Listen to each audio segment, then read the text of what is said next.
Jeg vil i dette videoklip vise, hvordan man opretter sig som bruger på portalen Thy360. Jeg starter med at klikke på den lille knap Login øverst på siden.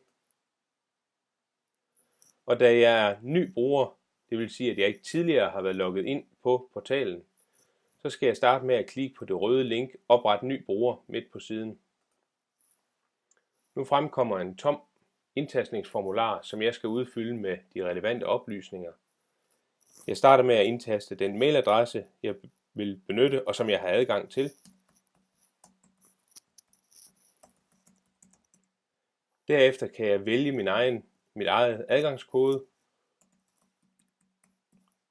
og den skal jeg lige gentage en gang, og derefter udfylde mit navn og adresse.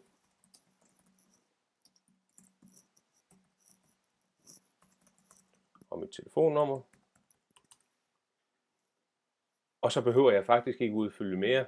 Jeg kan nøjes med nu at klikke på knappen Godkend og opret i bunden af siden.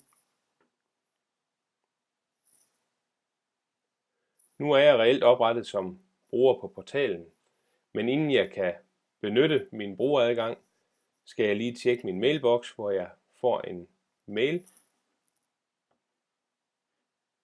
Den kom her. I mailen er der et aktiveringslink. Det skal jeg klikke på. Og nu er jeg aktiveret som bruger. Jeg kan nu gå tilbage og endnu en gang klikke på den lille knap Login i toppen af siden. Indtaste min mailadresse.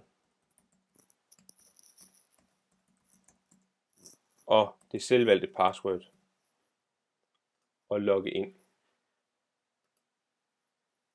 Og nu er jeg klar til at oprette et arrangement i kalenderen.